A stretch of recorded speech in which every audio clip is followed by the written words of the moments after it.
when I saw the Eagles on this list, I was like, I'm not too sure about it.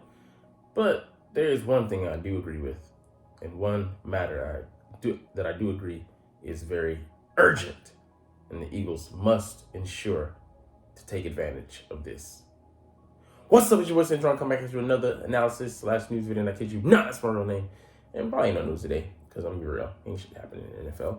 But anyways, NFL urgency meter. Bills headline 10 teams facing greatest burden of expectation in 2023 season. So let's see what's going on around the league. But first, before we get to any of those teams, we got to get to these Eagles. And it's ranked from 0 to 10, and 10 being the most urgent. And the Eagles have a 9.6 rating, so you're like, what the fuck is going on? So, anyways, the Eagles are absolutely loaded. If not for a controversial defensive holding call, wasn't controversial, it was holding. Bradbury himself copped to it, so let's dead that. Late in Super Bowl 52, 57, they might be defending champions. So, that's also debatable. They bring back nearly their entire core from last year's dominant group, and Jalen Hurts will enter his fourth season as top MVP candidate entering his prime. True. Philadelphia seems set up well for years to come, which should keep the team away from exercise like this. And yet, it behooves these Eagles to seize the moment in 2023, which I agree. We have to. If we're being kind, we'll call the NFC unsettled. Nah.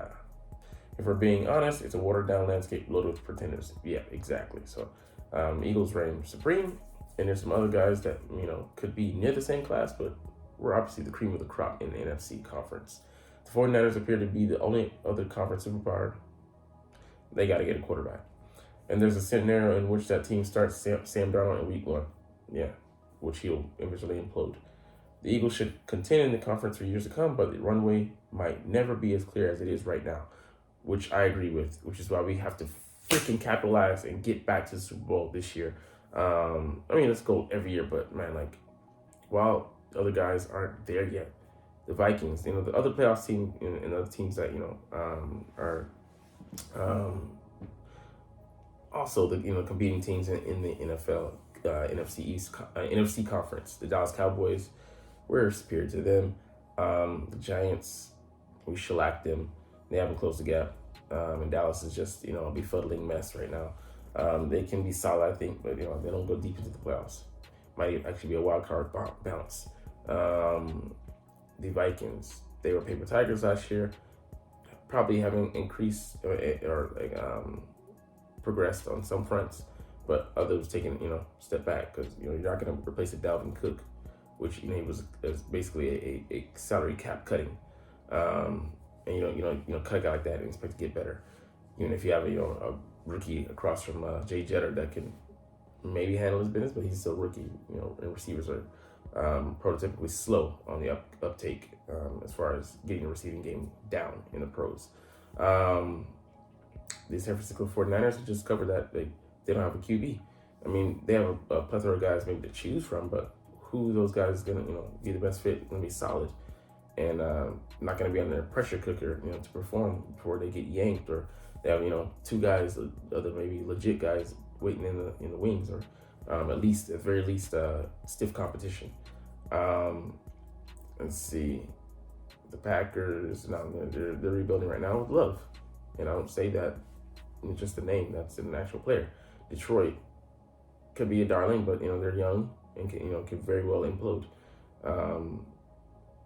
The Rams, they're trying to recover from last year, and they won the Super Bowl, but they paid a price for it. So you look at a smattering of teams, just nobody really sticks out beyond the Eagles. And like I said, this is a great period.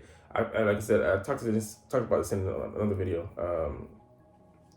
about this, the Eagles taking advantage of something, but it's this. If we don't do it now, we're gonna end up like the 2000s Eagles. We should have won multiple rings. Donovan McNabb should have won multiple rings, but wasted his talent with a mediocre core of receivers for the duration of his career. The one season he had T.O., where do we go? Super Bowl. So he partly played a role in his own demise, getting rolled out or run out of town. But still, that being said, we can only dream of what we could have had. A couple of jewelry accessories. Anyways, let's look at some other urgent matters that could be concerns. The health of wide receivers. So, I mean, we had Devonta Smith and AJ Brown last year. They both sparkled 1,100 yards from one and then 1,400 from the other. That being said, if either one of them goes down, we are heavily compromised on that front. So we need to maintain their health, but freak accidents could happen. But if they go down, hopefully they would go down before the trade deadline. We can maybe get somebody. But if they do you have the greatest confidence in Quez Watkins going out there and filling either of their positions? I don't. I mean, I love the guy, but he's number 3 for a reason. He could be a 2 somewhere else, I think, and develop a solid 2, but I don't think he, projects as a number 1, which either one of them could be labeled as in this offense. Good run to pass balance and back usage. Like, we have to keep Jalen out of harm's way as much as we can. He had rushed for 700 yards last year, 13 TDs. We don't want him getting anywhere close to that. I mean, 500 would be a decent year, but if we can rely on the stable of backs we have 4 guys who can tote the rock. Lean on them and also use them in the passing game to, quicken up that clock, switch up, pace for defenses, as well as just get the ball in his hands quick. Give him another viable option. Not only does it make us more dangerous, it also makes us less predictable and harder to game plan for.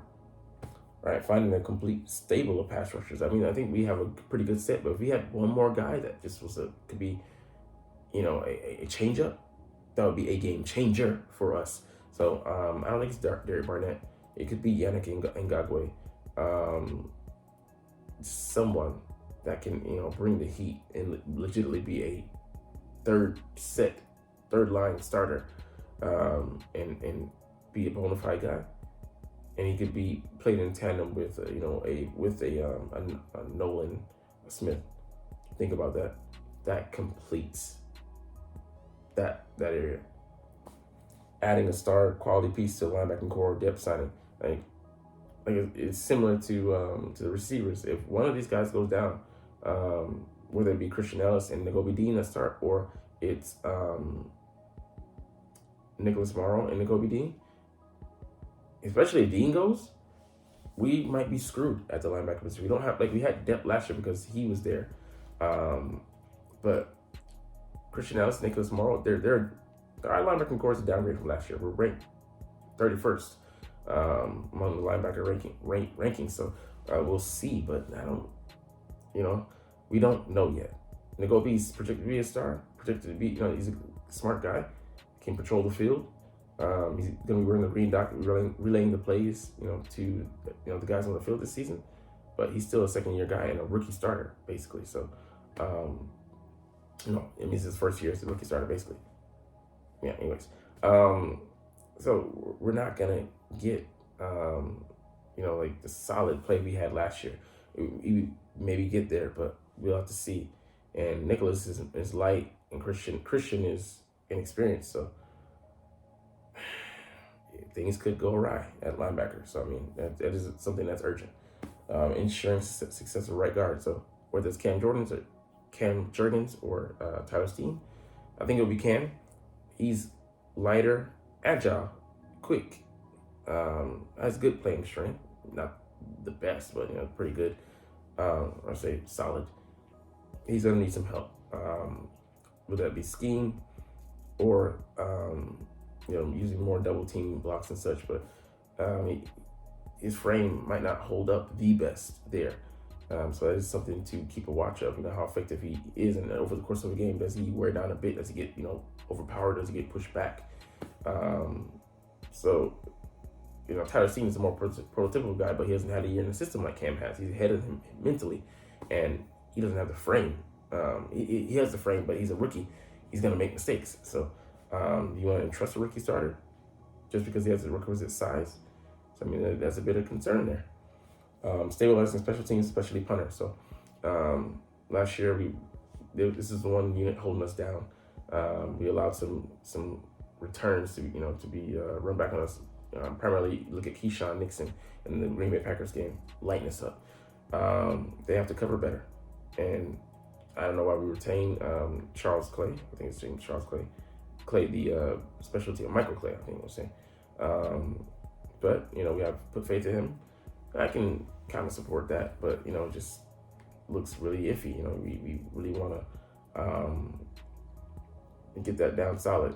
And then the punter, Aaron Tipoffs, and the guy we brought in, Brett Kern last year, both had, some shaky spots. So challenging Tipoffs was a good move, but I don't want to, still just have, in his mind that, I'm going to be gifted this. This is still my battle to lose. And it technically is, but the young guy comes in and wins and learns from him. Learns from him and wins the job. I think for me, that'll be best, but we'll see. But it's something to be concerned about. Feeling a better run defense. Like, it was historically bad. We had 11 games, an NFL record, where we allowed, I think, 4.5 or I think 4.6 a carry, which is, it never happened to a Super Bowl team. And we were like the 9th team to go to the Super Bowl with, allowing 4.6 a carry, which is atrocious. So, our main culprit of that, covered that in the video yesterday, was Javon Hargrave. The poor run defense rating, even though, he got us 11 sacks and, he was a terror in the pass rushing game. But that being said, I'd rather have someone like Jalen Carter who's more balanced and then can offer solid run support. So just thinking about him and Jordan Davis gives me heart palpitations. But you really like the idea of those two putting, being on the field together to plug the run. And we have to be better in that area. So it's a full team effort, line and second level. And then sometimes the safeties filling in those gaps. When they get guys that block for them and that fill those holes. So we have to be better in that area. So I would sacrifice some sacks for that, just because we'd have more possession of the ball, stopping teams, and be able to score even more, giving our offense more possession. So hidden yardage and hidden weapons, like extra possessions and things like that. Those things make a difference. And finding a returner, this is kind of a low priority, but it's still something to be concerned about because, I want a consistent guy. Kickoff return might be dead essentially, but I still would like someone to be a threat out there. And think about if we had Keyshawn Nixon starting with a good field position, that would only make us exponentially more dangerous. So that would just sort of make us put us ahead of the 8 ball, far ahead, give us a great advantage. But I don't know, man. I don't know. Anyways, let's go around the league and look at give a quick assessment of the urgency. Buffalo Bills 10. I believe that, man, because this is a team that went to 4 straight Super Bowls and they keep losing to the AFC powers. It was the Bengals one year and now it's the Chiefs another year. They can't make it past a certain step. I think that maybe the divisional round, maybe they made it to the AFC Championship, the other in 2021, but it's concerning, because they can't make it past it this year. Stephon Diggs is already ready to implode. It's going to be a damning statement for that team. So if they can't get over the hump, their coach might get dumped. Bars. All right, New York Jets, because they're going all in 9.8. Aaron Rodgers, if he can't get done with this squad moving forward, what can he do? It'd be a disappointment, to say the least. So they have Super Bowl aspirations, and you can say that they're not waiting for it to happen. They it's starting this year, and like I said, Super Bowl or bust. So even though they didn't have a good record last year. We covered the Eagles already. The Bengals 9.4 because, man, Joe Burrow also want to be that guy that was known as a great quarterback but couldn't win the big one. And that trio of receivers, Jamar Chase, Tyler Boyd, T. Higgins, is kind of reaching the end of the rope as far as having them on reasonable deals. Jamar Chase and T. Higgins are going to be coming up, I think, starting at the end of next year to be eligible for deals. And you're not going to be able to keep everybody. And you have to rebuild on several fronts, not just them, but the line as well, and see, test where they are. And they're in the AFC, which is a tougher conference, and they got to go through the Chiefs and they got to go through the Bills, and it's a gauntlet. So even their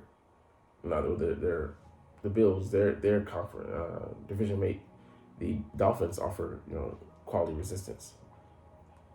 All right, the Cleveland Browns. This just hinges on Deshaun Watson, because if he can't show it this year, a full year of coming back, that he has the moxie, has the tools, can get it done, then there's going to be some concern, and the urgency level is going to be raised. And it's at a 9, they say, but heads might roll. Like it might get choppy there, and then people come in, new management.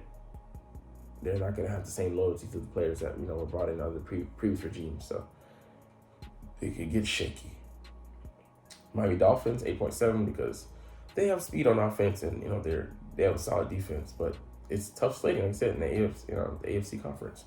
And talent doesn't buy you anything. We have talent on defense, the best defense, I believe, one of the best defenses in our history, all for naught because of the idiot coordinator and a coward. But yeah, if they can't get it done and take advantage of the AFC East while other teams are down, and traditionally it's going to continue to get harder, and we're really going to see what Tua can do if he can't navigate and stay healthy. That's going to be a big concern. San Francisco 49ers, they're good.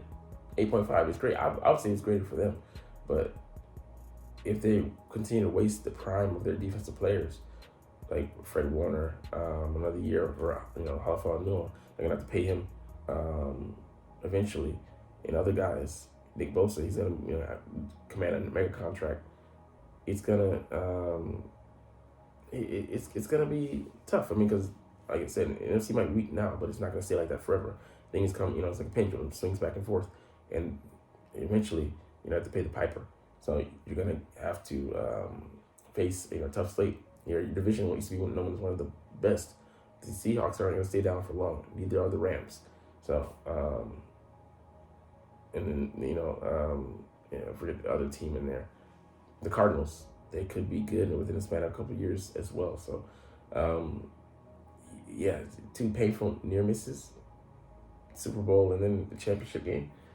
Man, you don't want to deal with a what-if game, like I said, with Philadelphia. Dallas Cowboys. Jerry Jones turned 80, 8.3. For me, it's higher because Dak, another year. If he can't get them over the hump, public trust in him, fans are already starting to wane. I mean, they're like, this guy's in his 7th year. When is he going to get it done for us? They won their first playoff game in I don't know how many years, but they might have won previously, but still can't go past certain steps. So the clock is ticking, not on just on Jerry, but the head coach as well, Mike McCarthy, might be out of there. And then like I said, the players getting older, like D-Law. He's not getting younger. He's in his early 30s, but he might be 34. I think maybe going on 35. And then the offensive line, glory's starting to fade. Tyron Smith, he's already on the back end of his career. Zach Martin might not be too far behind him. And they have to replace guys. And, what used to be the Great Wall of Dallas is turning into paper mache. All right, New England Patriots 8.0, urgency. Only thing I think of here is just, like Mac Jones, if he's in the guy now, you got to replace him. And then Bill Belichick, he's a great coach, and he's going to be in the Hall of Fame, historically great. But when does Robert Kraft start getting itchy? Because, man, he, like in Florida, he might have a, treat that CD. All right, I'm kidding. Chicago Bears, I really don't get this one, 7.5. I mean, I can say that's probably accurate because they had to put somebody on the list. And then Justin Fields, how long is he the future? You pass up someone from this year, but how about next year? If he doesn't show progression.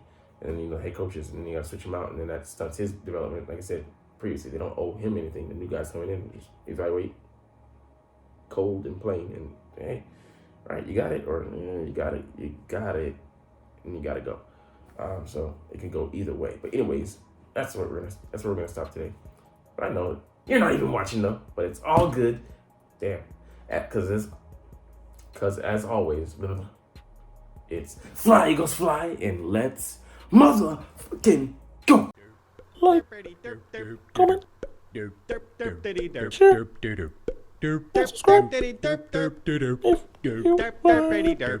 Thanks for watching. Check me out at Cintron, Cintron Anime, Cintron Life, or Cintron Laughs, or other social media.